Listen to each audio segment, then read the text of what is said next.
Acharya Sri Goswami Prabhupada ki jai, Ananta Koti Vaishnavrinda ki jai, Namacharya Sri Haridas Thakur ki jai, Prem se kaho Sri Krishna Chaitanya Prabhu Nityananda Sri Advaita Gadadhar Sivas Adi Gaur Bhaktavinda ki jai, Sri Radha Krishna Gaur Gopinath Sam Kund Radha Kund Giridhardhan ki jai, Vrindavan Dham ki jai, Navadvip Dham ki jai, Swami Bhaktavinda ki jai, Ganga Mai ki jai, Jamuna Mai ki jai, Tulasi Devi ki jai, Bhakti Devi ki jai, Swami Bhaktavinda ki jai.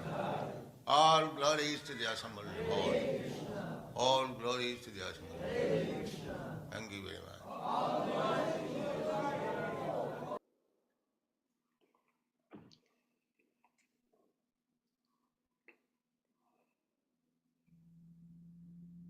Hare Krishna, Prabhuji, please accept my humble obeisances. All glories to you, all glories to Jagat Guru Srila Prabhupada, all glories to Samad Vaishnavi devotees. Hare Krishna. Thank you so much for being here, Prabhuji. We're very grateful and honored. Glad to be. Krishna. Hare Krishna. Let me do this.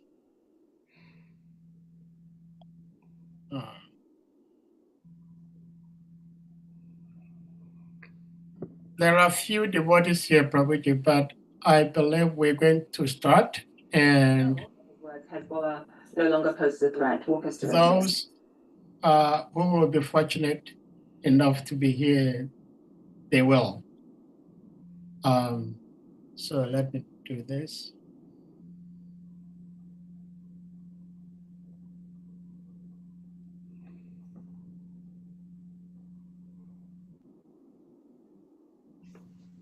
Hare Krishna, dear devotees, please accept our humble obeisances. All glories to Jagat Guru Srila Prabhupada. All glories to our beloved speaker for today, His Grace, Garuda Prabhu, our beloved uncle. And all glories to assembled Vaishnavi devotees. Today is Tuesday, the 24th day of March, 2026. And it is our greatest honor that we have His Grace, our beloved uncle, with us. Prabhuji, actually, you are beginning a new chapter with us today. I am. Today, we started chapter 17 of Canto 3. And I do not have the appropriate words to express personally my gratitude for having you here with us. And without further ado, we may put the verse on the screen and you take it over from here, Prabhuji. Hare Krishna. Hare Krishna. Thank you so much. Thank you so much, Sahadev Ji, for the opportunity. Good to see you and to be with the others here. Hare Krishna.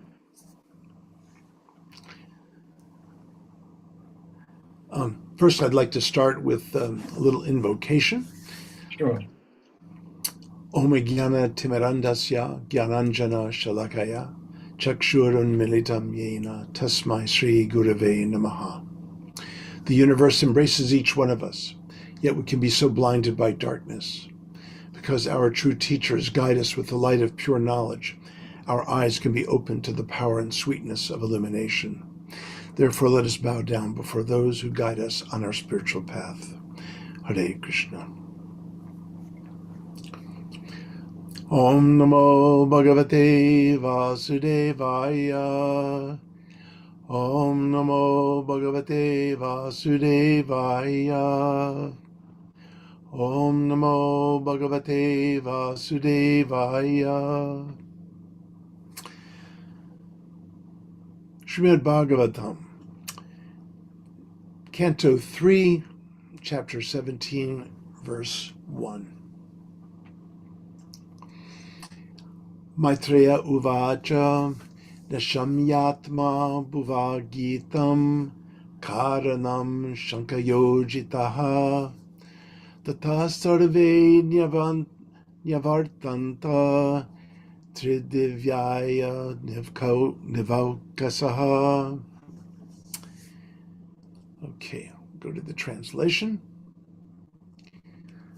Sri Maitreya said, the demigods, the inhabitants of the higher planets, were freed from all fear upon hearing the cause of the darkness explained by Brahma, who was born from Vishnu. Thus, they all returned to their respective planets. Purport. The demigods, who are denizens of higher planets, are also very much afraid of incidents, such as the universe's becoming dark. And so they consulted Brahma. This indicates that the quality of fear exists for every living entity in the material world. The four principal activities of material existence are eating, sleeping, fearing, and mating. The fear element exists also in the demigods. On every planet, even in the higher planetary systems, including the moon and the sun, as well as this earth, the same principles of animal life exist. Otherwise, why are the demigods also afraid of the darkness? The difference between the demigods and ordinary human beings is that the demigods approach authority, whereas the inhabitants of this earth defy authority. If people would only approach the authority, then every adverse condition in this universe could be rectified. Arjuna was also disturbed on the battlefield of Kurukshetra, but he approached the authority, Krishna, and his problem was solved. The conclusive instruction of this incident is that we may be disturbed by some material condition, but if we approach the authority who can actually explain the matter, then our problem is solved. The demigods approached Brahma for the meaning of the disturbance, and after hearing from him, they were satisfied and returned home peaceably. Translation. Sri Maitreya said, the demigods, the inhabitants of the higher planets, were freed from all fear upon hearing the cause of the darkness explained by Brahma, who was born from Vishnu. Thus, they all returned to their respective planets. Hare Krishna. Here, Prabhupada is pointing out that at the root of the human condition, or the condition of being a sentient being, is fear. And fear can be eradicated by a reliance on an authoritative guide. Now, in every culture, at every time in history, there have been teachers and there have been students. Teachers of various dimensions of knowledge, various aspects of knowledge, in various fields of knowledge, and students trying to attain that a level of competency within that particular field. So from an early age, human beings are educated. They grow up and they have many teachers. The teaching, factor of human culture is so essential.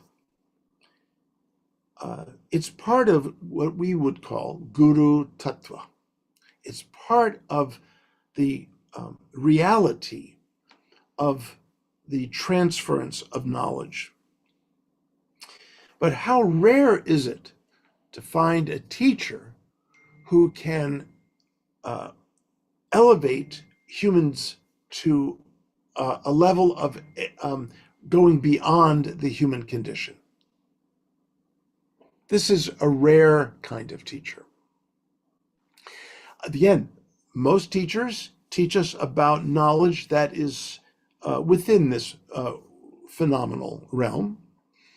And much of that knowledge can be valuable and useful in so many ways, yes.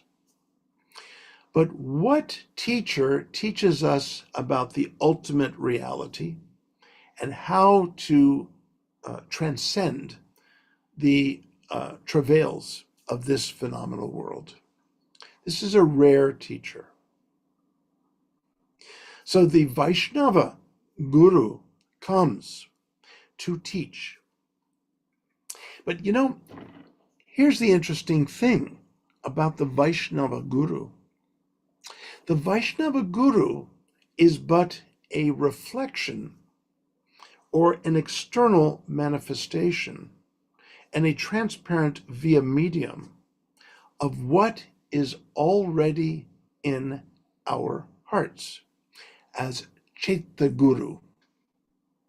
Chaitya Guru, the pure consciousness and the teacher that brings that out. The Chaitya Guru. The function of the external guru is to reveal to the student what already is residing within their hearts. This is the function of guru. The external guru, through shiksha and diksha, affords the student or the disciple, the shishya, the ability to begin to find the inner teacher. Now, what's interesting about the English word education is it comes from the Latin educere, which means to bring out. And the presupposition there with the word education is that we already have the essential knowledge within us, but it lies there dormant and we have to bring it out. That is the function of a teacher, to bring out what is already within. Now, so Prabhupada speaks about the authority. Brahma is the authority. Of course, he is the source of our Brahma Madhva Gaudiya Vaishnava tradition. He's the origin of our very tradition, Brahma. And so he is a teacher, and he is teaching, in this case, the demigods. Because as Prabhupada points out, all sentient beings, and the demigods are an extremely high level of sentient beings, they too can be subject to fear. Now, Prabhupada brings out the sort of essential animalistic activities of eating, sleeping, mating, and defending. And these are basic animalistic activities that go along with having a body. So nothing new in that. But the problem with human beings is that we're not actually very good animals. Animals, when they eat, when the animals eat, there's no question about what to eat. The birds don't get together and decide what is a good diet.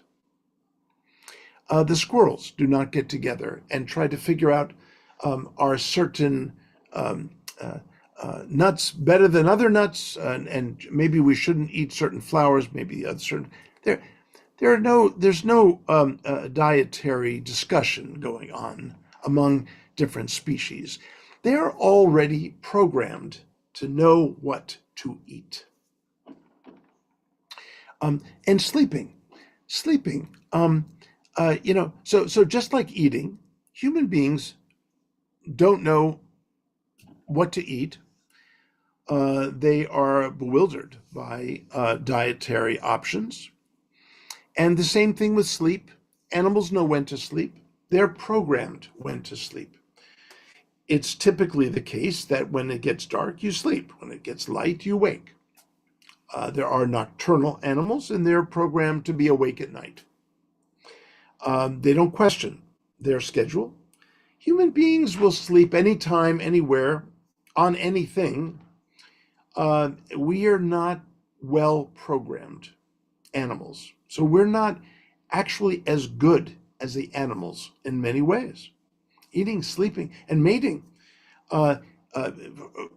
animals have a mating season, and they mate for procreation, for furthering the species. Human beings will mate for other reasons, for recreation, for pleasure, and so on. And there's no mating season for humans. Again, human beings are in many ways even less than animals. I think that Prabhupada maybe gives human beings too much credit. We're not very good at being animals. And take defending, for example. Oh, well, you know what? Defending. Yes, animals will defend. When they feel that they're being threatened or their young ones are threatened, they will defend. Human beings, we offend. You know, human beings are the only species that has devised ways of torturing and killing their own kind. What to speak of other species? Human beings are rampant killers of their own species. This is not normal for animals. Human beings are less than animals. We cannot even imagine any new way of hurting another human being. It's already been done. Every conceivable form of torture devised to cause suffering to other human beings has already been devised. You cannot come up with anything original. It's shameful. We are a species that torments one another. And we do this even en masse. We have devised machines that can kill 100 people in a matter of 5 seconds. Even less. It's extraordinary. The extent to which human beings have devised ways to virtually exterminate one another.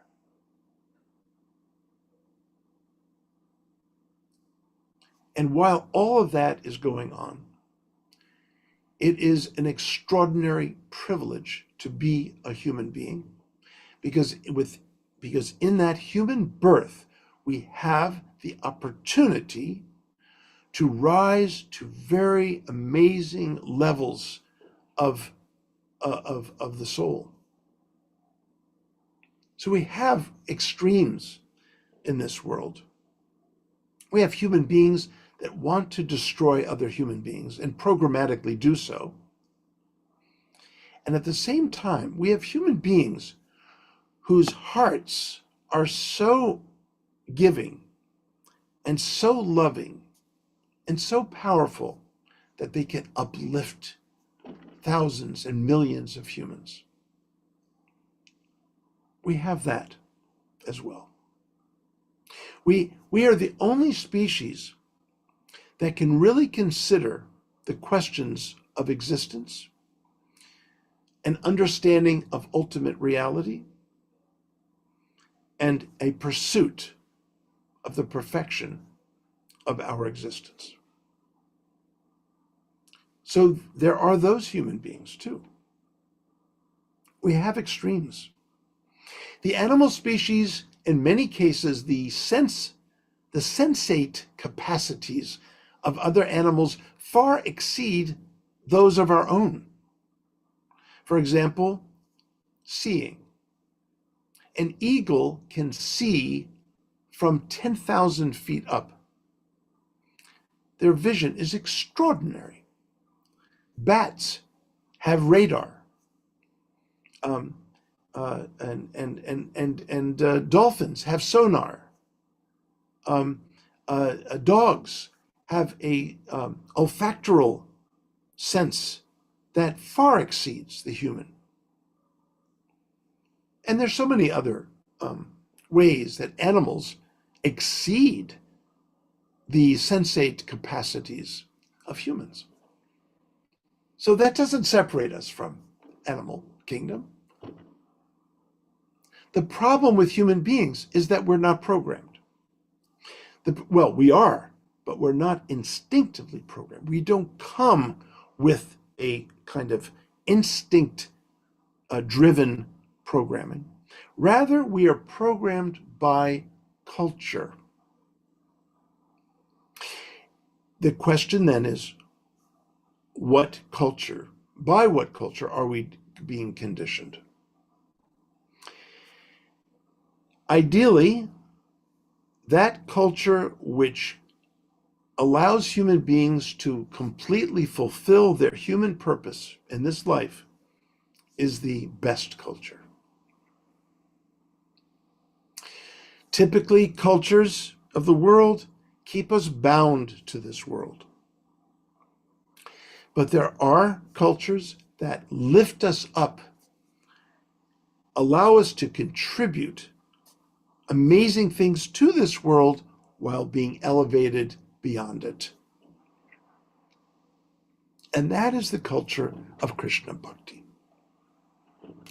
Krishna Bhakti is really the fulfillment of the human life, the human culture.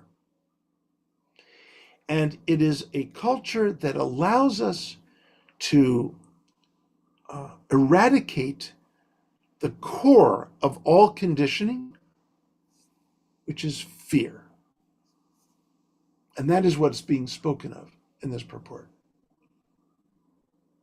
and being discussed in the verse itself. Taking this verse very symbolically, the inhabitants were fearful of the darkness.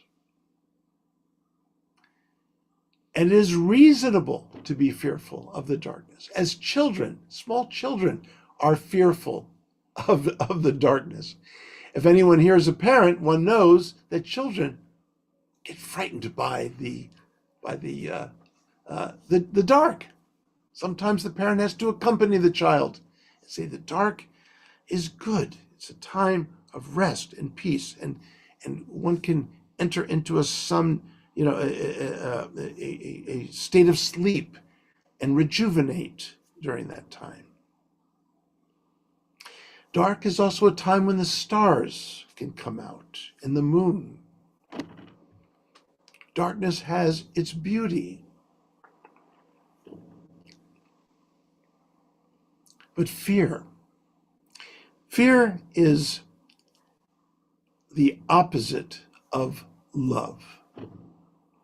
When we feel the embrace of divinity from without and from within, all fear dissipates. Love is the opposite of fear. When we feel the loving embrace of the divine in the Brahman and Virata Rupa, our external manifestations, and we experience the Chaita Guru and the Paramatman within,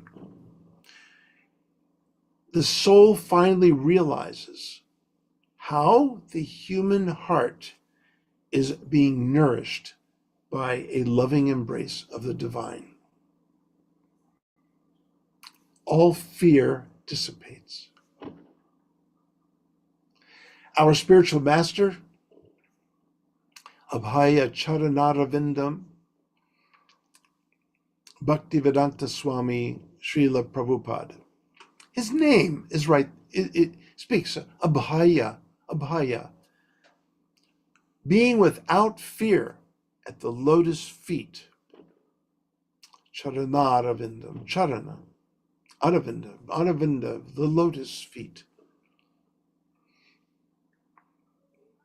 This is the eradication of fear. This is how fear is eradicated. Just in Prabhupada's name, we have the eradication of fear. Why? Because of Bhakti Vedanta, because of the knowledge of Bhakti. Just in Prabhupada's name, we have the key to everything. with knowledge of bhakti. What is bhakti? It is the offering of one's heart fully to the divine and to all living beings. That is the Abhaya Charanaravinda.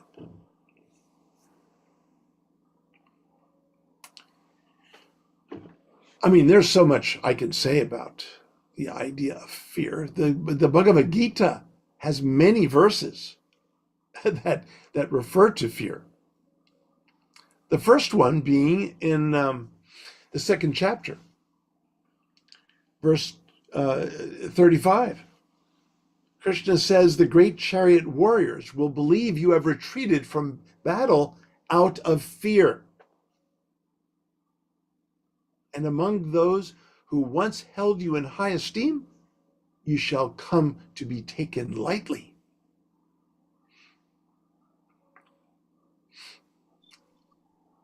I'm reading from my translation, but the same idea is there.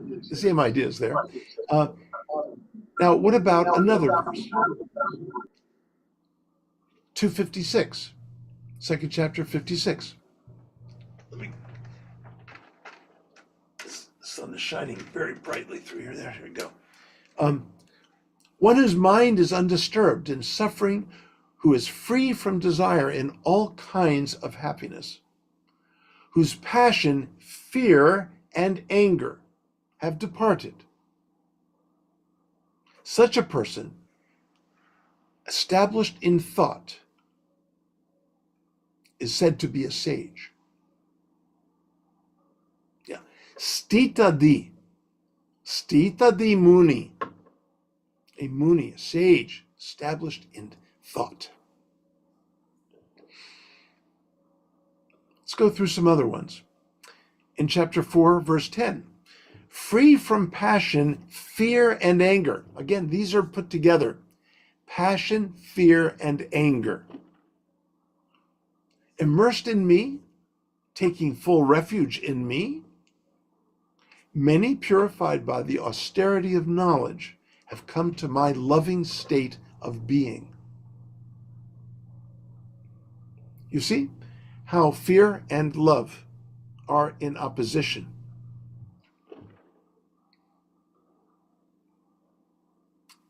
Chapter 5, verse 28. The sage with senses, mind, and discernment controlled, whose highest goal is liberation, from whom desire, fear, and anger have departed. One who is always so, that one indeed is liberated. We're just going through the whole Gita here. Chapter 6, verse 14.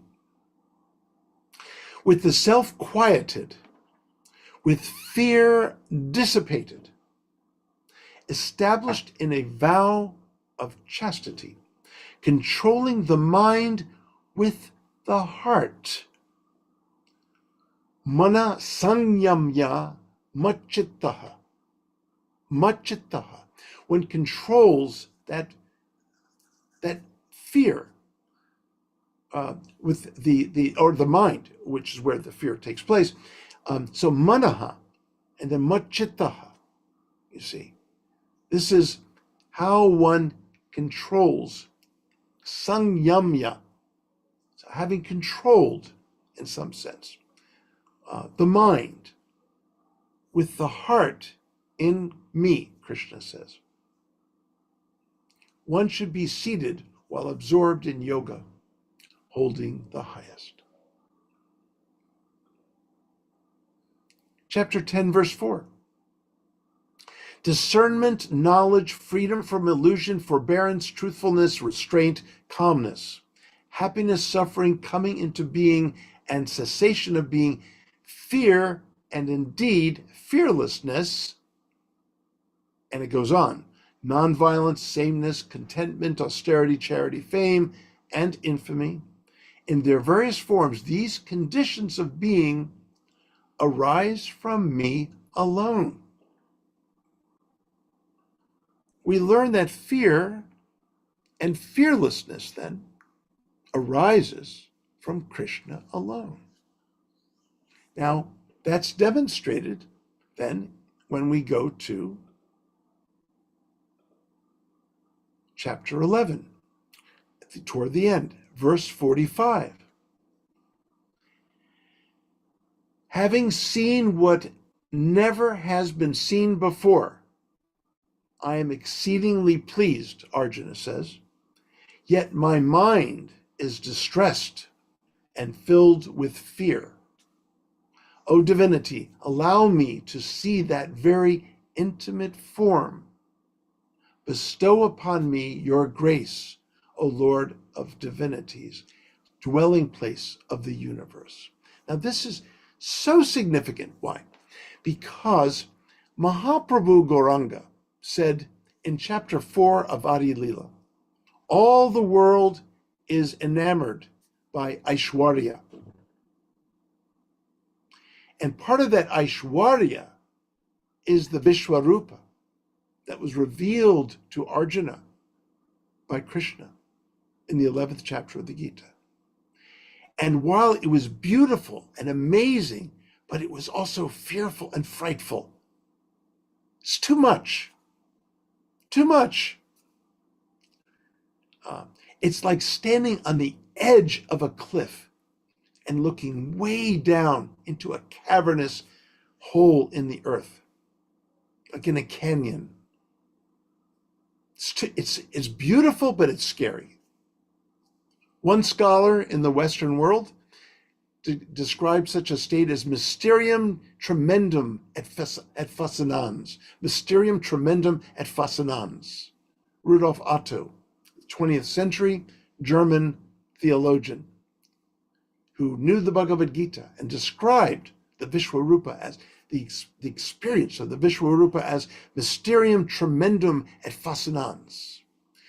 Fascinating and so beautiful. You can't take your eyes away from it, and yet it caused so much fear that I want to run away. So I'm sort of stunned there, but I want to run. It's like good Indian chutney. Too hot to taste, but too sweet to resist. And that's a little bit of what we experience in the Aishwarya Bhava.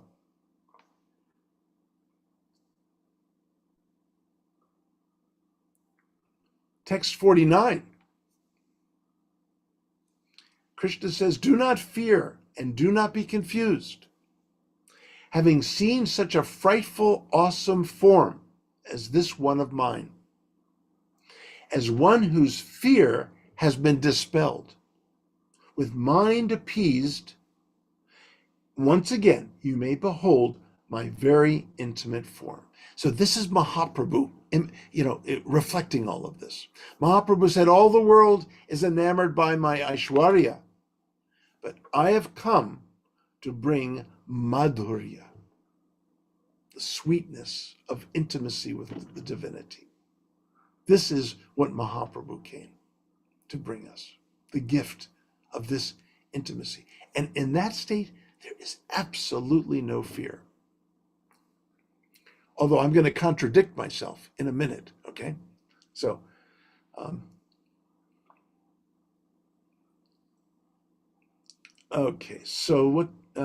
so there are other verses which I'm not going to take the time, in the interest of time. Let me contradict myself immediately by going to a translation I have done of, if I can find it, I put it, I think, on here somewhere. Oh my goodness. Where do I have it? I want to take you to the first verse of the Gita Govinda. And I'm trying to find where it is. And as soon as I do, here it is.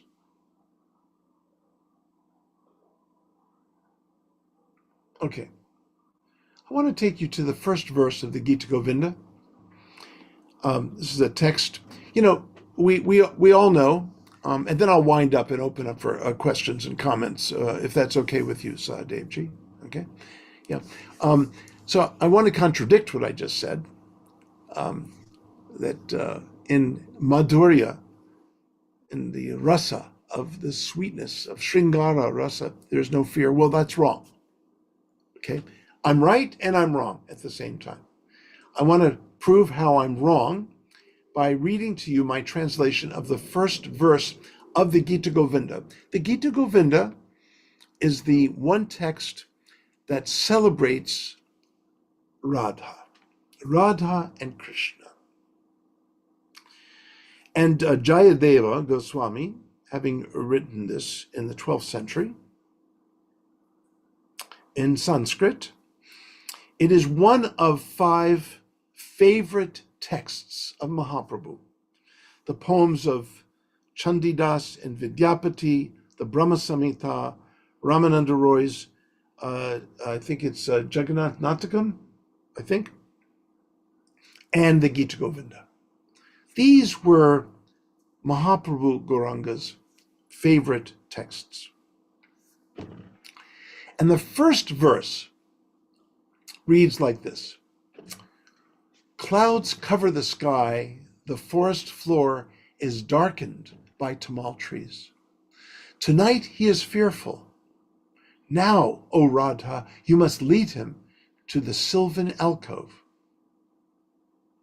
Thus, being obedient to joy, they both move quickly along a path toward a tree deep within a grove. For Radha and Madhava, they triumph on the shore of the river Yamuna. These are the secret ways that divine love plays.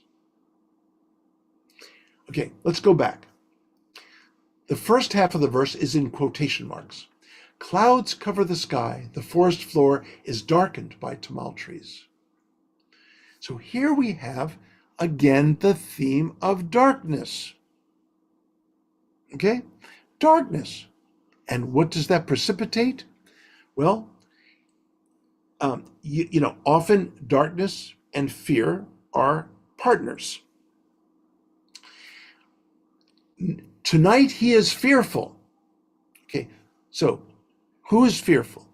Krishna is fearful. And this is where I diverge from many commentators. Many commentators think that Krishna is fearful of the dark. No, he is not fearful of the dark. Krishna goes out at night all the time in the dark. He plays the flute in the dark. Krishna himself is called dark. The name Krishna, it's just Krishna is not afraid of the dark. What is he afraid of? He's afraid of losing Radha. That is his fear, not of the dark. But yet the dark is kind of a metaphor of the loss of Radha. So this is the friend of Radha speaking to her. And in effect, this friend plays a very important role throughout the drama, the 12-act drama. And she functions really as Yogamaya. She is bringing the two of them together. She is the intermediary. And what is Yogamaya but an intermediary? What better way to describe Yogamaya? She is producing the drama, the Leela. So she is speaking to Radha, and she is saying, clouds cover the sky. The forest floor is darkened by tamal trees. Tonight he is fearful. Now, O Radha, you must lead him to the sylvan alcove, to the forest kunja. Thus being obedient to joy. Now, the word for joy here is nanda. Many people think that it's Nanda Maharaj who is speaking these words rather than the friend. But Nanda Maharaj has nothing to do with the Sringara Leelas. And Nanda Maharaj does not appear anywhere else in the whole 12 acts of the Gita Govinda. So Nanda here means joy. It is not the person Nanda, the father of Krishna speaking here. No. Thus being obedient to joy.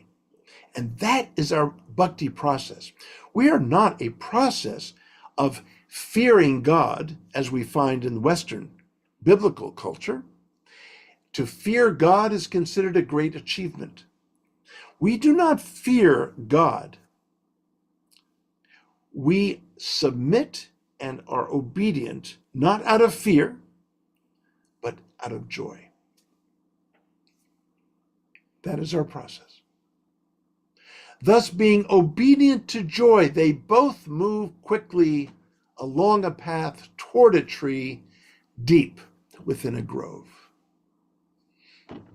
For Radha and Madhava, the triumph on the shore of the river Yamuna. These are the secret ways that divine love plays.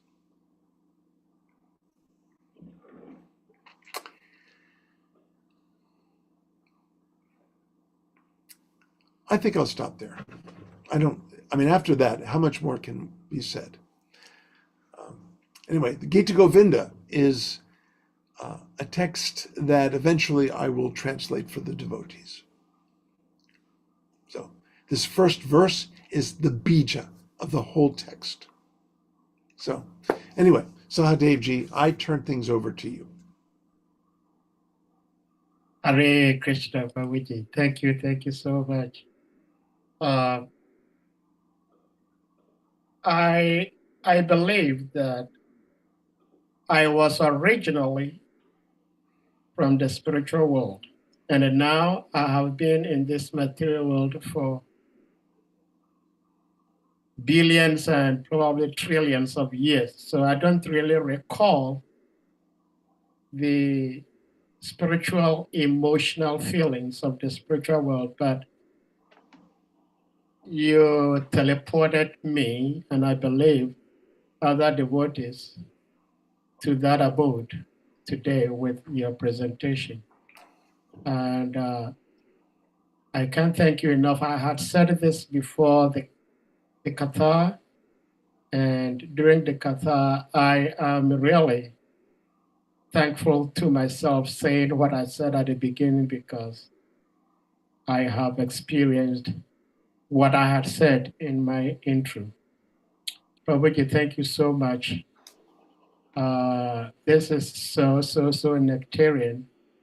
I am also feeling, see, I am from the Christian background, and it is said in the Bible when Lord Jesus Christ was tempted by the devil to turn stone to bread, Lord Jesus Christ told the devil that, don't you know that man does not live by bread alone, but also by the word of God?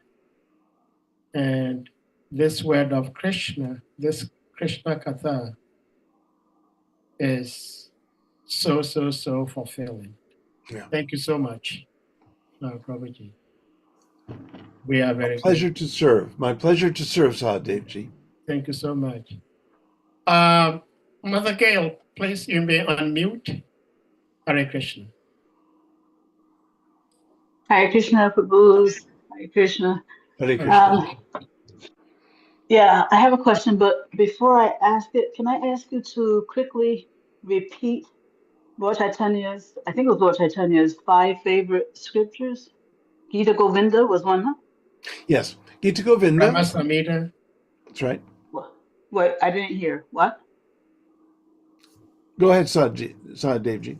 Well, I remember Gita Govinda, Brahma Samhita, and I'm not sure whether Bhagavatam. So no, then the poems of The poems, Chandidas, okay. Chandidas and Vidyapati. Vidyapati.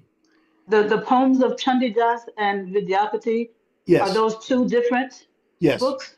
yes, Oh, wait, Chandidas, because I'm writing, and Vidyapati. yes, yes, indeed. And then, of course, I believe it. I'm not sure about the title, but Jagannath Natakam, I think, of Ramananda Roy. Okay, Jagannath Natakam. Yes. Okay. So I know that he would, like, I think every day, want to hear the stories of Dhruva and Prahlad, right? From Gadadhar Pandit, no? Mm-hmm. Yeah. So does that, is that like so something in addition to these, or how would you distinguish his love? Or maybe we shouldn't. I don't know. I mean, in other words, why is this a list of only five when he would Yeah. he needed to hear from those stories every day? Yes. Well, what he ultimately loved to hear when Prataparudra snuck into the courtyard to have Mahaprabhu's darshana. What did he read from? He read from the Bhagavata. And it was the Rasa Panchadhyayi, the ultimate Leela of all Leelas, the Sarva Leela Chudamani, the crown jewel of all Leelas.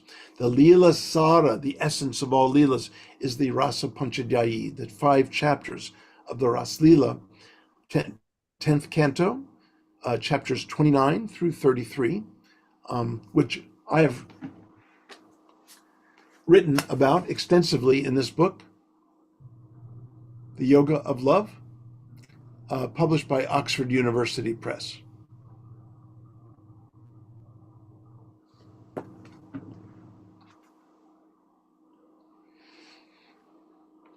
So, Okay.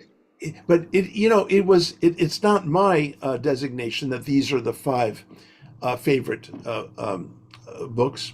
It's Krishnadas Kaviraj Goswamin who points that out, and but it's interesting that the Bhagavata is not mentioned. But I think what the Bhagavata is the ultimate text for the Vaishnavas, for the Chaitanya Vaishnavas, no doubt.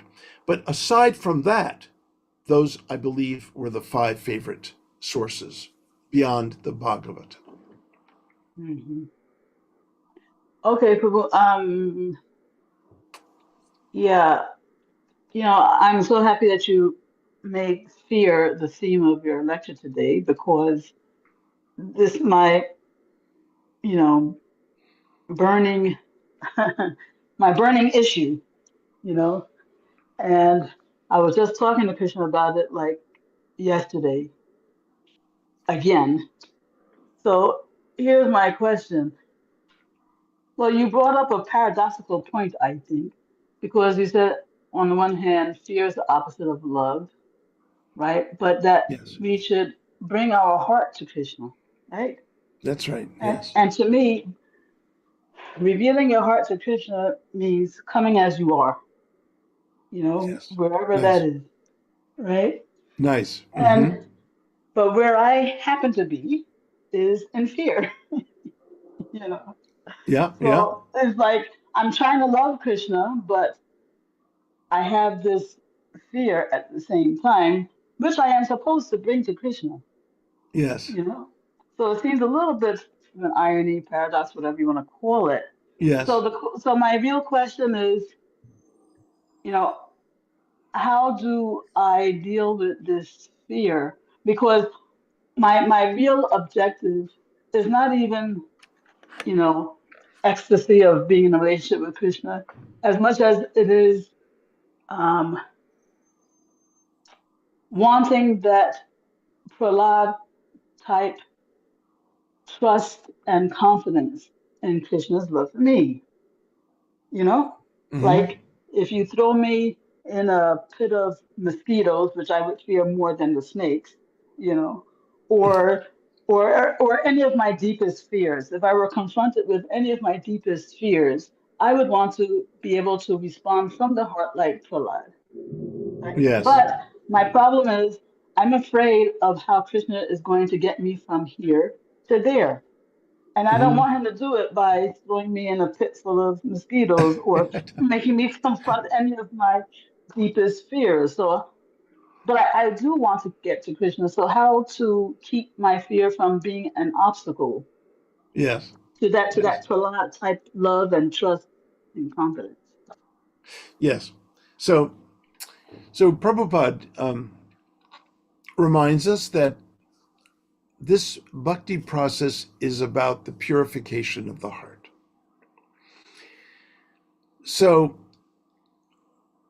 such precarious situations in this world can trigger the samskaric mental impressions of previous traumas, which can make us fearful when we don't even need to be. But because of previous sanskaras and vasanas and mental impressions that we carry in the conditioned state, they can be triggered by current circumstances.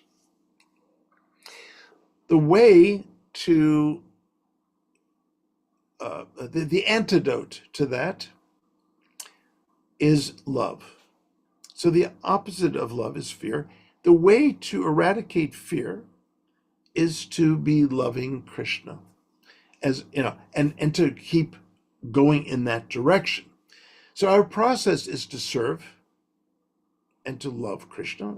To love Krishna is to serve him, and of course to serve the Vaishnavas and to love the Vaishnavas, to surround yourself with loving relationships, to surround yourself with the readings in the Vaishnava literature that you most love and from which you feel Krishna's love and Krishna's embrace. So the antidote to fear is to fill one's life up with loving thoughts, loving acts, and loving desires. So that's how to offset the fear. Mm. Yeah. Of course, it's stated right in one of the verses we read just earlier in the Bhagavad Gita that the mind is controlled by machitta, by the heart being placed in me, Krishna says. And that is the essence of faith. Faith in Sanskrit is the word shraddha. And shraddha means where the heart is placed. Where the heart is placed. So the question is, where are we placing our hearts? And the more we place our hearts in the highest things that we know, in the most beautiful and loving things that we know, the more the negative energies become eradicated. Placing your heart means where you absorb your thoughts. Where you absorb your thoughts, what your true desires are, and again, where you place your heart. Where are you? What are you opening your heart up to? Of course, what is a better place to do that in the deity's darshana, the darshana of the Bhagavata Purana, in the presence of loving and caring and knowledgeable Vaishnavas. These are the sources of faith. These are the sources where one's heart can be nourished and strengthened. What do you think? Let's see what happens. Let's see Okay. what happens. Yeah. But thank you very much. Yeah. Well, thank you. But Gail, you don't have to see what happens. You can make it happen. Mhm. You can make it happen. Well, I meant let's see what happens when I implement your instructions. Okay. That's Okay, and you can see what happens, but you don't have to see it. You will feel it and experience it, and you will make it happen out of your own volition and desire, you know, out of your free will to devote yourself in that way. So you will not just see it, you will experience it. hmm Yeah, that's what I mean by see. Yeah, Yeah. okay, good. Okay. Okay, good. Yeah. Well, Thank you very much. Brother Gail, thank you so much for the beautiful question as always. And Prabhuji, thank you so much for the beautiful response. I actually have a follow-up question to Mother Gail's question Yes. about fear. As a human being,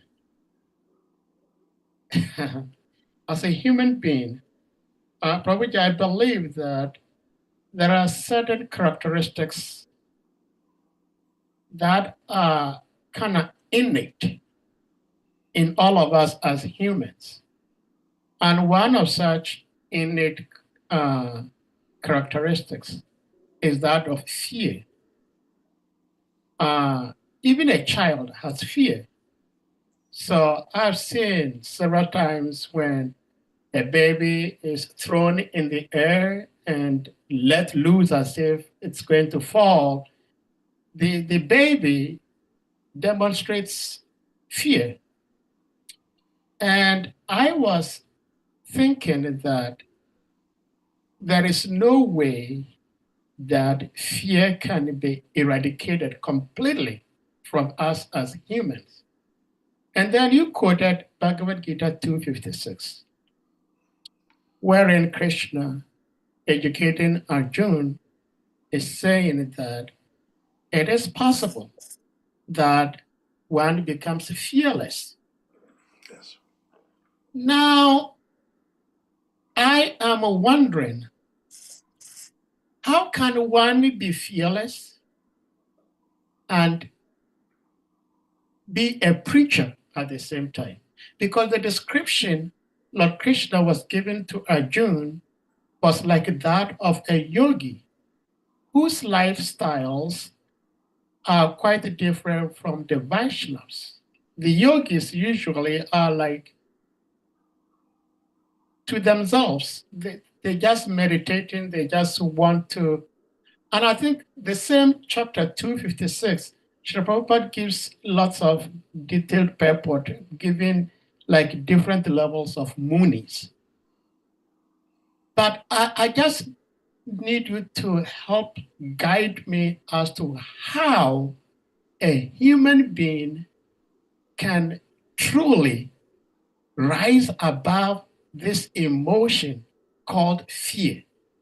I was always thinking that one can regulate it or maybe redirect it in a better way, but to get rid of it, and Krishna is telling Arjuna that it is a possibility, if you may help, Prabhuji. Yes. Well, you're making me ponder different things, Sadhevji, so I appreciate that. Maybe, as Krishna was fearful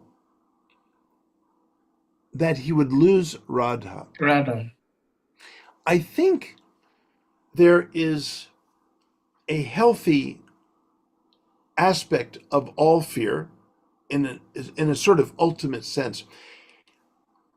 The greatest fear would be to lose love. Since it's the opposite of love, hatred is not the opposite of love. Hatred is epiphenomenal of fear. It's when we're fearful and we're pushed into a corner and we're having to defend ourselves. This can create the epiphenomenal feature of hatred. So hatred is something that arises from fear, but fear is the most basic thing.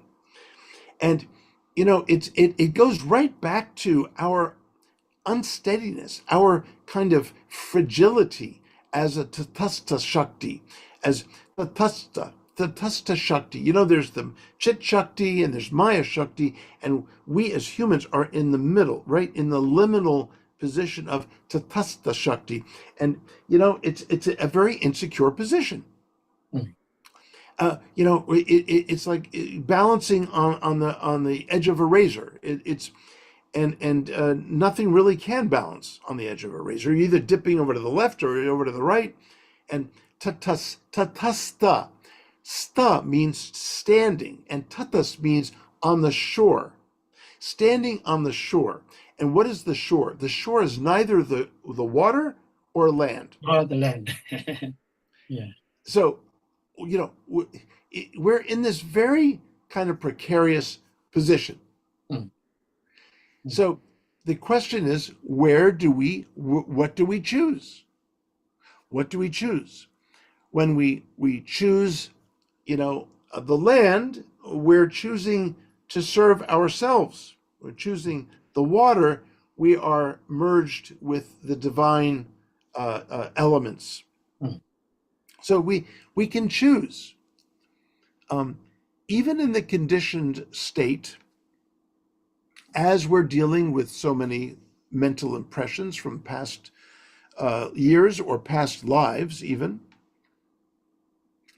you know, we can, you know, through the bhakti process, move more and more toward the perfection of the heart, which is prema, pure love. And, you know, ado shraddha. It's interesting that Rupa Goswami's list of 7 steps on the way to prema, ado shraddha. First, ado. First, there is faith, shraddha. Everyone has faith. The Gita explains in the beginning of the 17th chapter, the 3rd verse, that human beings are made of this faith. We are not what we eat. We are what we faith. We are made of faith. We're made, if we ever want to know what our faith is, apart from the, you know, externals like this tradition or that tradition or the other tradition, it's where we place our hearts. That is our faith.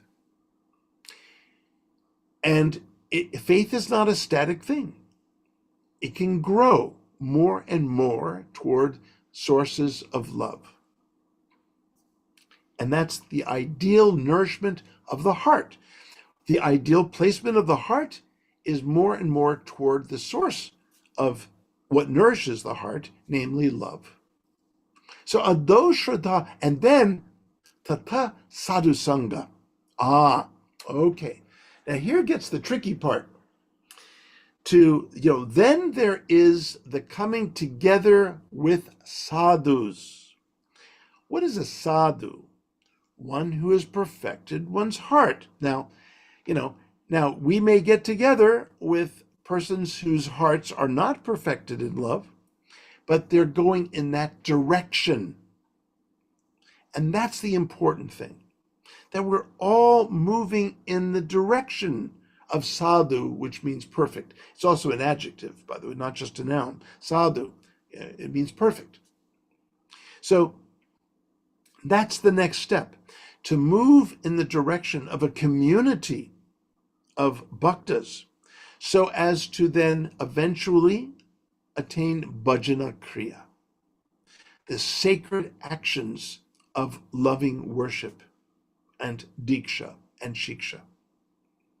So this is our process. Our process is to move ourselves out of the conditioned state, at the core of which is fear, and to be solidly established on either one side or the other.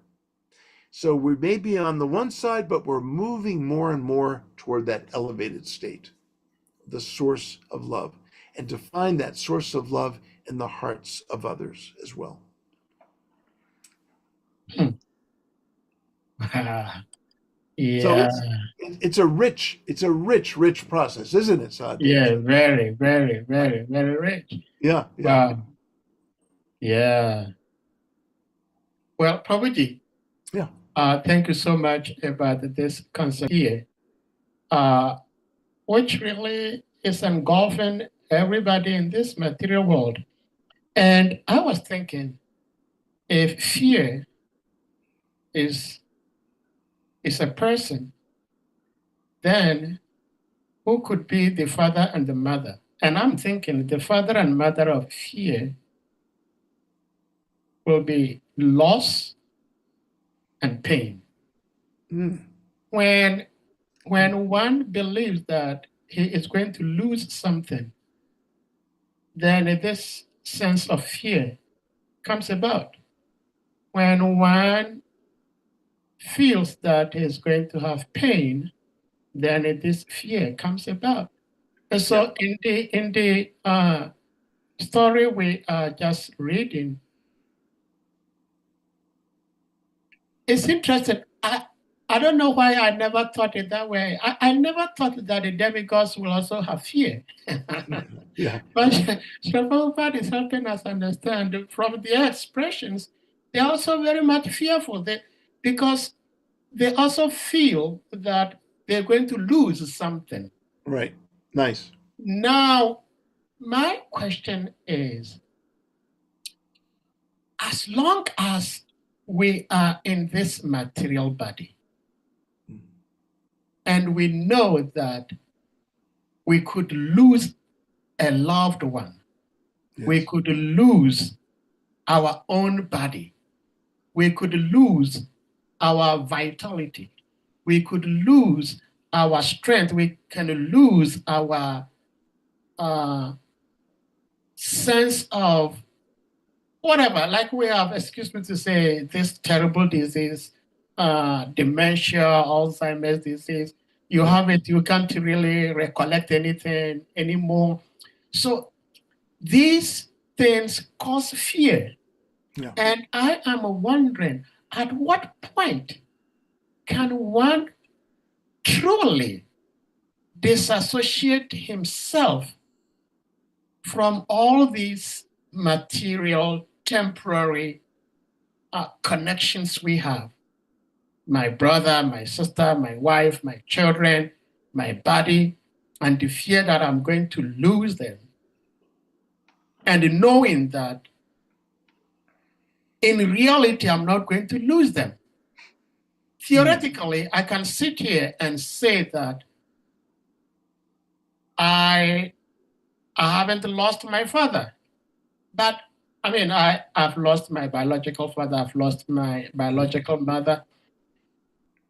I've lost them for a very long time. But even as we speak, sometimes I hide somewhere and cry when I think of them. So, of course, I am a very low base individual. But I am thinking, how is it possible for the conditioned soul to rise above this sense of losing something and this sense of something going to cause me pain, to become fearless? Yeah. I'm thinking how I could get to that platform at some point in my life. And if there is a possibility, which I believe there is a possibility, what is the process? Yes. Yes. Beautiful. Beautiful. Okay. Okay. Now you really got me going, Sahaj. You really got me going here. Okay. Yeah. Here's the secret. Okay. Here's the secret. The secret is hidden in the very assertion that Prabhupada made over and over. You're not this body. Okay. Now, but what does that actually mean? If we're not this body, well, what are we? Well, we hear, we understand we're spirit soul. Okay, there's the Atman. We learn the Atman, in the Gita, there's the soul proper, the Jivatman, okay, the soul proper. In the conditioned state, then, it's covered with the subtlety of the Ahankara. And then from there, it's the Buddhi, the intelligence. And then from there, it's the Manas. And then going ever more sort of to grosser levels, then there's the Indriyani, the senses, and then obviously what's left is the sharira, or the deha, the body. Okay, So you're not this body. You are this Atman with these various layers of conditioning. But what does that really mean? You're not this body. I'll tell you what it means. We're not just a soul. We are supra-sentient consciousness, beings filled with supra-sentient consciousness. This means that we're not just conscious. We're not just beings who are aware of things, even purely, yes, purely aware, purely conscious beings, but we are Krishna conscious. So we are supra-sentient conscious beings. Supra-sentient. Sentient, referring to we are feeling creatures. We're deeply feeling creatures. That is the whole point. We're in that bhava. In the supreme experiences mahabhava. But as little tiny infinitesimal beings, we are, bhava. We're anubhava. Okay?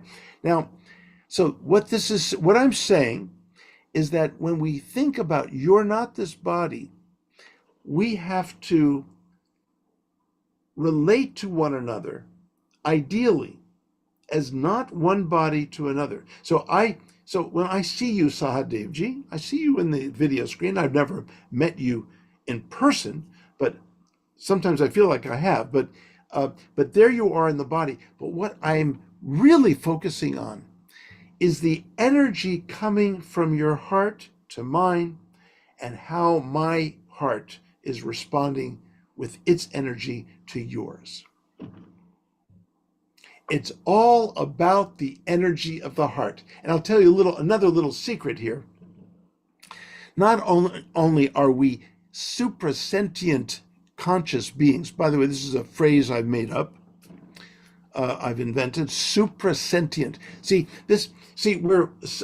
We understand that constituent attributes of our very jiva being is sat, chit, ananda. Sat, existence. We're beings.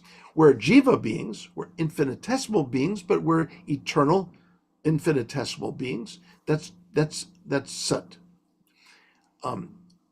Chit means consciousness. Consciousness. We're aware. We're conscious beings. We're not, conscious of all of reality, but we're conscious of the source of reality to some greater or lesser degree. That's fine. Chit. But then what about the ananda feature?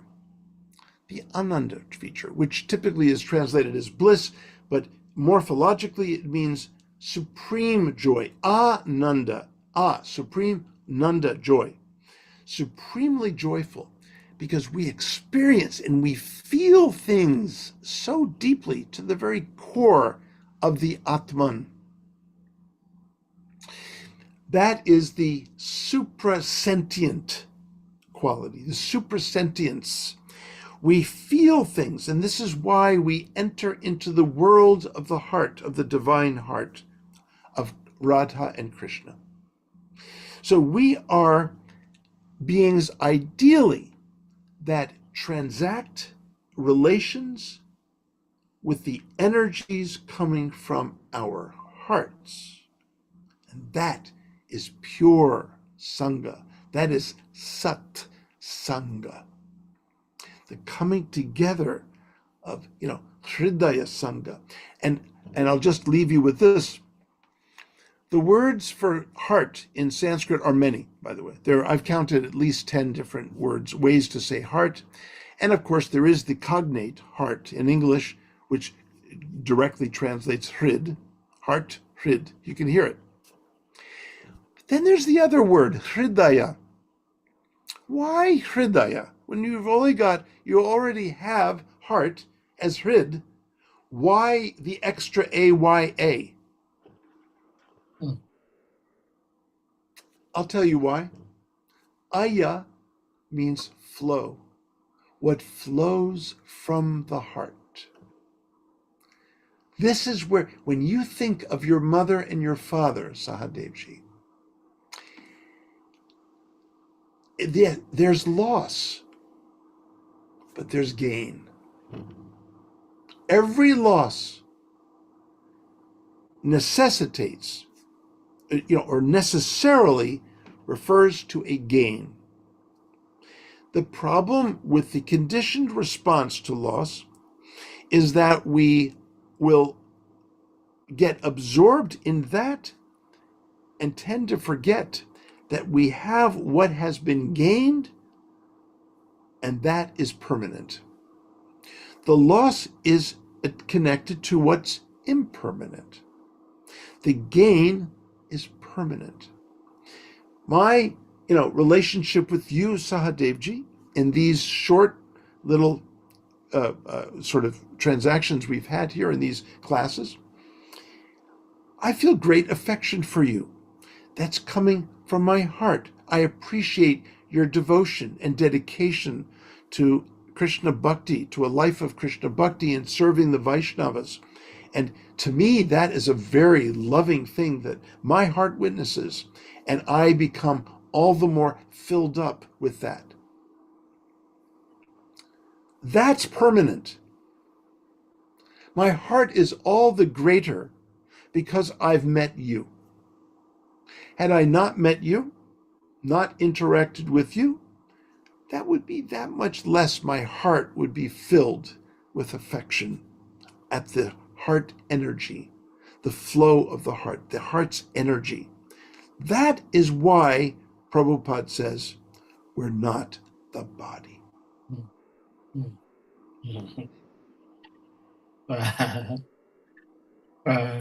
You really got me going there, Sahadevji.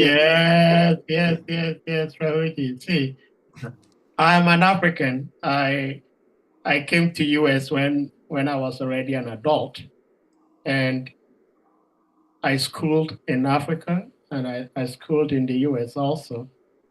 And I see a big difference in those two countries' educational system. Yeah.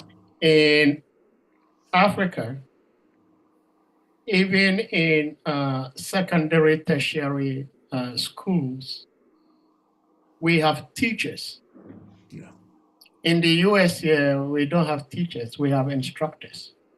Yeah. And there is a big difference. And our acharyas are referred to as teachers because they teach. And your presentation is a very wonderful, beautiful teaching process. How things happen. Instructors just come and then talk what happened. But the teachers teach what happened and how it happened. Mm-hmm. So this is the feeling I'm getting from your sharing today. But if I may ask one more question, from the very beginning of this kata, as you opened up, of course, that is what the text and Srila Prabhupada's opening purport, he was saying, that the demigods approached an authority, Lord Brahma, to inquire of him the cause of the darkness. Mm.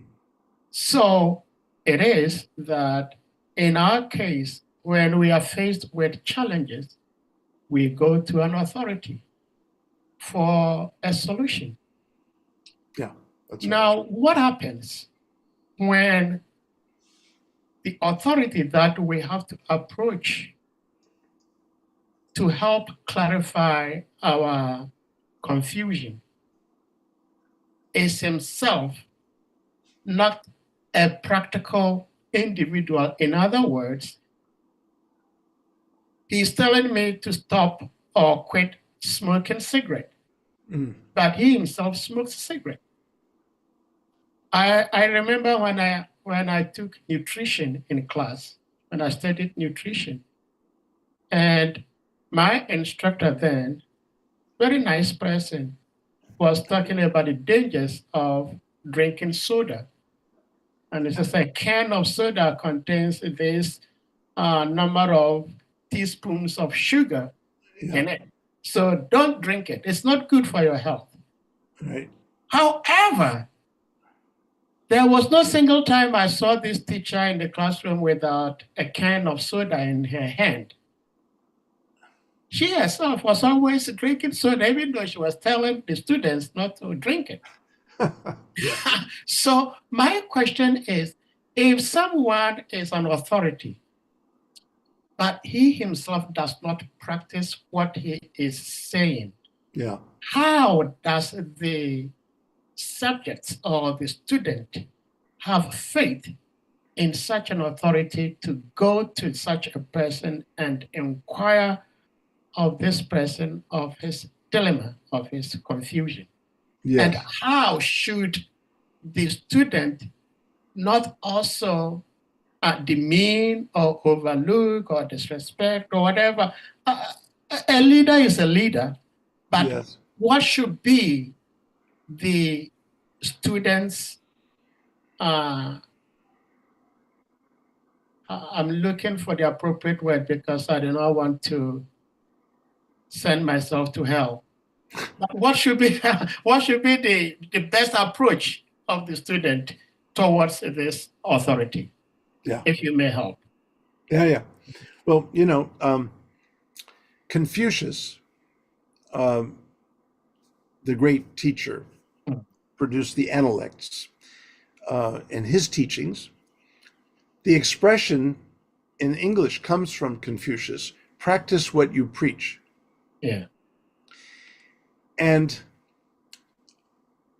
that is why we call the Acharya. Acharya means one who is exemplary in the very teachings that he would offer. So that is so important. I mean, there's the story of Gandhi. A man comes to Gandhi saying, Gandhiji, my son, he is eating too much of the sugar. Too much of the sugar. All day he is eating the sugar. All night he is eating the sugar. This week he is eating the sugar. That week he is eating the sugar. All the time eating the sugar. What do I tell him? And Gandhi said, come back in 2 weeks. And then he comes back in 2 weeks. He said, Gandhiji, I am the father of the son who is eating too much of the sugar. You told me to come back in 2 weeks for what I should do. What can you say to him? And so here I am. What do you have for me? And Gandhiji said, tell your son I said, stop. Gandhiji, I had to wait 2 weeks. Why you made me wait 2 weeks for me just to hear that one word you want me to convey to him? Why is that? He said, 2 weeks ago I was eating sugar. So that's one of those little anecdotes, and that is the power of. And I like the way you really described this, Sahadevji. That a teacher, the difference between a teacher and an instructor, I like that. An instructor, it can be theoretical, Yes, this is what we should do according to blah, blah, blah. I don't do it, but, this is what is said.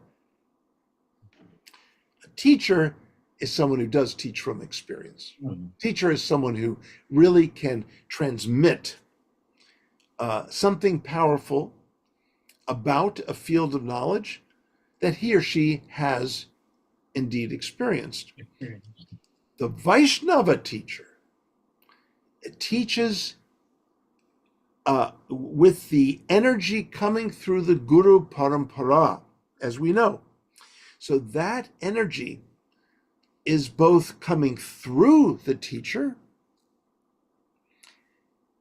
and what comes from the teacher is his or her own unique experience and achievement. So there are two things going on here. there's the instrumentality, the transparent via medium, as Prabhupada calls it. And then, and this way, Prabhupada says, Guru is one. So all Guru, whatever Guru is one. And the Bhakti Sutra describes that it is the transference of divine grace that makes one a teacher in the Guru Parampara. But also, it's what comes from the teacher. And this is where Guru is not one, but Guru is unique. Guru has the individuality and individual character that offers something unique. So, for example, in my own situation, I don't offer huge temple congregations. I don't offer building temples. I don't offer, lavish festivals. This is, if someone comes to me, the only thing I can offer is what I've been focusing on for the last 55 years, which is the highest teachings of our Krishna Bhakti tradition. That's it. If you want a tremendous example of a sadhaka, chanting, 64 rounds every day. If you want, a Bhajananandi example. No. If you want a Goshtiranandi example, someone who travels all around the world all the time and travels and preaches and so, no. I don't offer that. All I have is the training, the blessings from Prabhupada, and the endeavor all these years to present our highest teachings. And that is, that's why the Temple of the Vedic Planetarium Executive Committee has enlisted me to be the lead designer of the highest vision of the temple. But that's all I have to offer. I don't offer anything else. I don't, there's nothing exciting about me. That's it. So, there aren't the huge festivals. I don't, I'm not a kirtaniya, although I do chant with the harmonium and kartals and so on. Yes, fine. But I'm very, focused on one particular thing. And, different various gurus and teachers of Krishna Bhakti, they have many different things to offer, a variety of things to offer. But again, so there's embodiment, which is what comes from that particular teacher. And then there's instrumentality, what comes through the teacher. Embodiment and instrumentality. Wow. Thank you so much, Prabhuji. I believe that every mantra has a bija, has roots. And whatever we're doing in our devotional life, the root cause is devotion. And devotion means that we understand what it is and how to apply it. And so, as Vaishnav, I understand that is how you will present yourself. But what you're doing is the essence of what we all need. Because if I understand what bhakti is, then I can take it and then present it in such a way that others can also have the benefit of bhakti. And so that's what you're doing. And by Srila Prabhupada's blessings, I believe, I wouldn't say I believe, I know there are some of you, your god brothers, god sisters, that Srila Prabhupada specifically wanted you to have this higher level of education to help the world.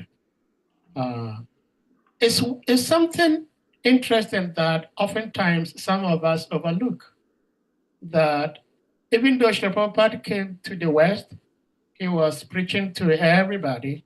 He was preaching to the hippies, those on the street, but he never forgot the high people in society. And he was always writing to high people in society. And so he knew, and we all know that whatever great men do, common men follow. So if we have great people in society who accepts the philosophy, even if they do not practice it, but just having some sort of good look, nice feel, being favorable to the teachings can help facilitate our preaching work.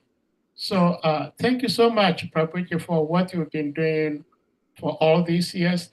And I must say, if by Guru and Krishna's grace, whenever you get done with the translation of the Gita Govinda, Jayadev Acharya's book, please you may let us know so we can have copies. I have a copy, but it is not from like Srila Prabhupada's disciples. Yeah. So it will be very pleasant if we can get a translation from your humble self. Thank you so much. Does anyone else have something to ask or to share before we call it a day? Prabhu has been here for more than 90 minutes.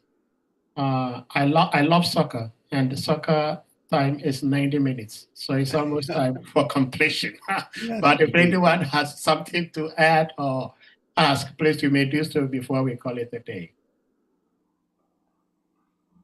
Srimad Acharya, are you here? Hare Krishna, Hare Krishna. Yeah. Hey, Hare Krishna, Prabhuji. Do you have something to say? No, please forgive me. Accept my humble obeisances, Garuda Prabhu. Thank you very much. We're very much enlightened. Pranams. Thank you. Hare Krishna. Jai. Hare Krishna. Oh, I see one Hare hand. Krishna. Hare Krishna. Hamsadita Prabhu. Oh, is Dandava it Govinda? pranams. Okay, Govinda. Hare Krishna. Go ahead. Hare Krishna. Jai. Hare Hare Krishna. Krishna. Maharaj, my respectful obeisances to you. My obeisances to the Vaishnava devotees. Maharaj, I would like you to help me here.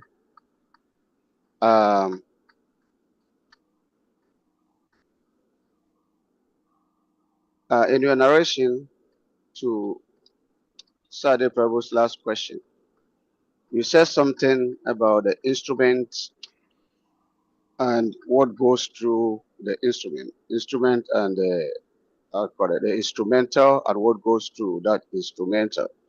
Mhm. Srila Prabhupada has also said that purity is a force. Mm. So the books are the basis and the purity is a force. Mm. We have a very, very good, powerful preachers in our movement. But one thing I've noticed is that even though we're preaching every day, it's the same teachings the Prabhupada has given us is what anything different than what Prabhupada has given us. During the era of Srila Prabhupada, within a very short period of time, we all know how many people joined him, how many temples were opened. Even though the same philosophy he has given us was the same philosophy he preached to people. So why is it that we are presenting the same philosophy to people and nobody is joining? Talking of what goes through the instrument. You know, there's electricity, and the electricity goes through electrical wires. So we are like the instrument. We are the wires, and the electricity itself is Krishna. the energy that goes through. So I was presenting the philosophy to people. I don't know what will make our presentation effective is that we as the instrument has to be a very, very strong, genuine instrument so that the energy can go through. So we are preaching and nobody is joining. The society is not flourishing as it's supposed. Very good instrument. Is it because we don't know the philosophy, the presentation of the philosophy properly? And if that is the case, that we are not good instrument, what are we supposed to do so that this energy can flow through us properly so that we can be effective and help others Mm. when we are presenting this our philosophy? Yes. Nice. Well, thank you for that, Prabhuji.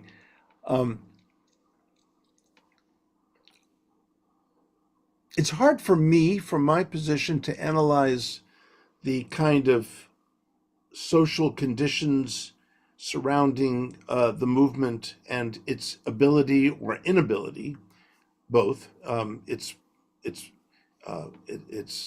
advantages in reaching people and disadvantages in reaching people, and attracting souls to a life of Krishna bhakti. But one thing I do know is that souls are attracted to beautiful, playful, and joyful things. This is what the three principal deities of Vrindavan are. Radha, Madan, Mohan. Beautiful, the beautiful, supremely beautiful. Govindaji, supremely playful, and Gopinathji, supremely delightful, joyful. These are the elements found in love. Love attracts one to what is beautiful. Love envelops one in what is playful, and one is embraced by what is truly joyful and delightful. And like popular culture, we have to be as powerful, if not more powerful, in presenting what is attractive in our tradition, the source of divine love. This is our only opportunity. Mm. If we are not developing a culture of the heart within our society, then commensurately speaking, there'll be a lack of ability to attract others on the outside to our society. So it begins here. It begins between you and me. That's where it begins. So, unless there is such a good feeling between us, how are we to extend that good feeling to others? So I think that the challenge of the ISKCON institution is how institutionalisms can get in the way of personalisms. How the institution can too easily depersonalize things and mechanicalize things. This is not attractive. This is not attractive. What's attractive is an institution that supports and nourishes the loving energy within various parts of its society. And this becomes contagious. And by the way, this is what was going on in the 70s, 1970s. This is what brought people en masse to the devotees. It's so important. It's so important that we generate this from within. This is essential. Essential. So if we cannot extend Krishna's beauty, his play is what is beautiful in Krishna, what is playful in Krishna, and what is delightful in Krishna, then we are falling short of the riches of the life of Krishna bhakti. So we have to help each other do that. Prabhuji. This is so beautiful. It's a challenge, though. It is a challenge. It is a right, challenge. Gurudev? I mean, Govindaji was, Yeah. questioning this. What's happening? Why are we not so effective? I mean, now look how Prabhupada's example Yeah. should give us inspiration for a whole year. I mean, this is unimaginable. This is just unimaginable. Prabhupada lifts himself up out of Vrindavan, that beautiful Radha Damodar setting, overlooking Rupa Goswami Samadhi. He ups himself, comes to this country, and during poor health, I mean, Prabhupada's health was never that good, by the way. I mean, it really was never that good. But in spite of his health, he pushed on. In spite of 2 heart attacks on the Jaladuta, in spite of coming here with virtually nothing, roaming the streets of downtown New York, the Bowery. I mean, it's unimaginable. The age of 70, he pursued it for a year, a whole year, before something took. And then, like a wildfire, it began to glow, and the flames were rising, and then it just started spreading all over. Yeah. Look at the tapas that Prabhupada went through. So, we have only that to draw inspiration from, and to understand that there are great austerities in this process of truly connecting with other souls and their hearts. It's a big challenge. And it's only right that you should bring it up, Govindaji. So thank you for that.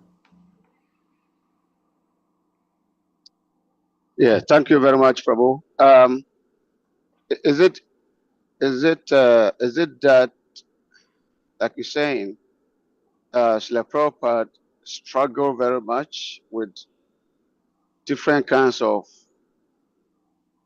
challenges, that he was able to go through all that because he was having pinpointed desire to satisfy the desire of his spiritual master. Yes. So is a question of desire, that our desires to assist the other souls to go back to Godhead is not that strong, or the practices that will sharpen our heart, sharpen the love, that would uplift the soul, is not what is practiced properly. Which of the two, or both? It's both, because we don't actually have that desire to help the souls to come to Krishna. Yes. So, yes. Particularly, I don't know when I sat down and said, I'm meditating how to attract a soul to Krishna. I don't know. I can't even remember. Yeah. But I like to preach. I like to tell people about Krishna. Yeah. Our proper desire was to reclaim souls back to God. It's because that intense desire of reclaiming souls back to God is not there. You don't have it, or maybe very little. Yeah. Please. Yeah. Beautifully. You've articulated beautifully what 2 things do need to happen. And what is so powerful is our own example of what it is that we love about the life of Krishna Bhakti. If we sit down with someone at a Sunday feast and say, Krishna is the Supreme Personality of Godhead.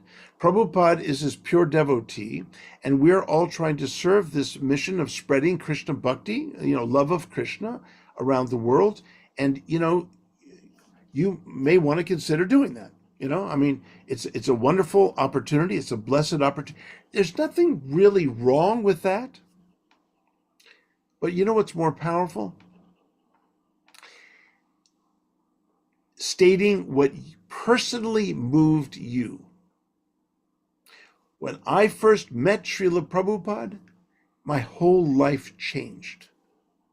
My heart opened up and everything became new and fresh. And ever since, I've been living a life as much as possible according to his instructions, because it is a life that is the life of the heart. And in that, I have found my swadharma. I have found the loves in my life. I have found loving connections around the world. So much has opened up for me. Maybe you would consider seeing what I experienced. I would maintain the latter is more powerful. The personal example of each of us is an opportunity to share. What does the word bhakti actually mean? It means sharing.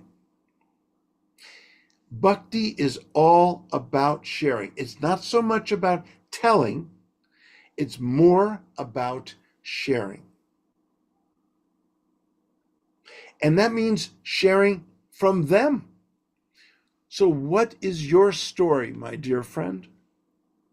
What has your life been about up to this point? Where have you come from? Where are you now? And what aspirations do you have for where you want to go? I want to know who you are. That is sharing. Sharing takes us out of the place of being self-centered, centered upon us. We can actually become very self-centered by telling people what we feel they need to hear. You need to understand this. You need to understand that. You need to understand, what you're doing wrong. You need to understand that you're very conditioned and you're suffering due to poor conditioned, a poor fund of knowledge. I mean, you could be repeating Prabhupada and become one of the most selfish and self-centered persons around. Unless we are sharing, Krishna Bhakti philosophy can be used as a tool of self-centeredness. That is not what it's there for. Anyway, I love your Amazing. points. Thank you very much. Thank you. Amazing. Well, Thank Robert, you. thank you so much for the love, the time, the wisdom poured out here today. We are eternally grateful, and Prabhuji, we humbly plead with you that at least we can have your association once in a month. That should be very good enough for us to help nourish us for the entire month. One other request, Prabhuji, we would like to have from you is that one of our sweetest aunties, your big sister, Mother Malati, Yes. is not doing well. So we request. She's not doing well? No, she's not doing well. She's in the hospital. Oh, I did not know this. Yeah, she's in the hospital for, I think, cardiac-related problems. Oh my I goodness. think she was having tachycardia.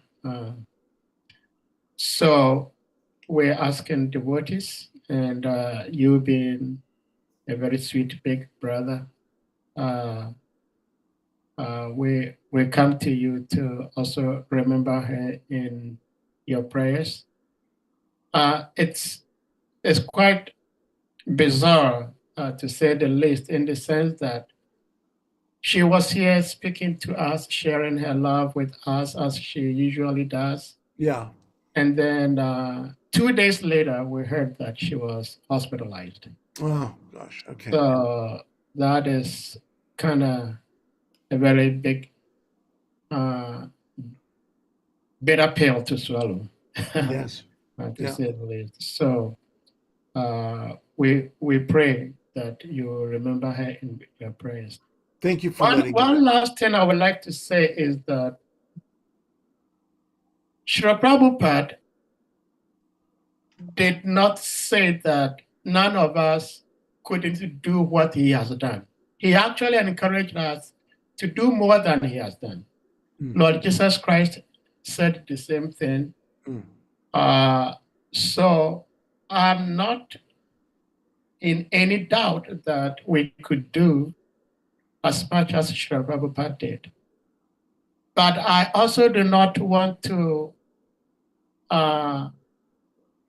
sledgehammer myself if things do not go as expected. And therefore, I believe that the era of Srila Prabhupada's physical being on this earth and how he started the devotional service, how things flourished, may never be experienced again. However, in our own little ways, we can replicate all what Srila Prabhupada did. But what Srila Prabhupada did, the dedication of his disciples, I have spoken to quite a number of Srila Prabhupada disciples, and most of them tell me what they did in the beginning of their devotional service. If you ask them to do it today, they would not be able to do it. Yeah. So that sold out lifestyle to Srila Prabhupada, not thinking about themselves, it will still be there, but not in such profound way.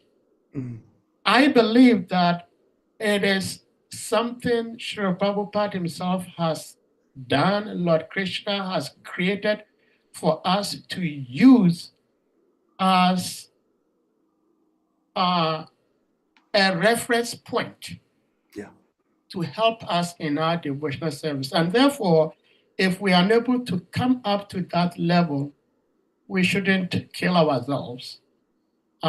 Because as we're speaking, there are still devotees joining.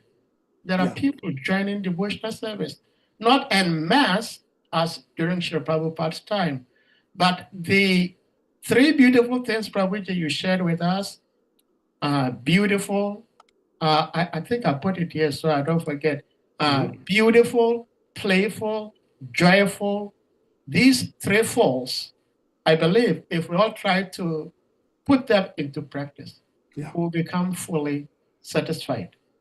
And with that, Prabhuji, I will hang up my gloves. And thank you for letting me talk as much as I've done. And devotees, please These are forgive wonderful me. words. Wonderful words, Sajay. Oh, Prabhuji, Srila Prabhupada is so brilliant that he did not make one person as the Acharya of ISKCON. He made everybody the Acharya. And therefore, may Krishna forbid, if one falls, there are many more standing. And so no matter what happens to any of whatever is going on in our system is still strong. And when we have personalities like your humble self, sharing your love, your heart with us, I don't know what else we can ask for, other than to ask devotees to kindly unmute yourselves, and we all, with one heart, one voice, one love, chant the Hare Krishna Maha Mantra to express our deepest appreciation and gratitude to our beloved uncle and great uncle to some of us, His Grace Garuda Prabhu, for sharing his love with us, sharing his wisdom with us, and sharing his valuable time with us.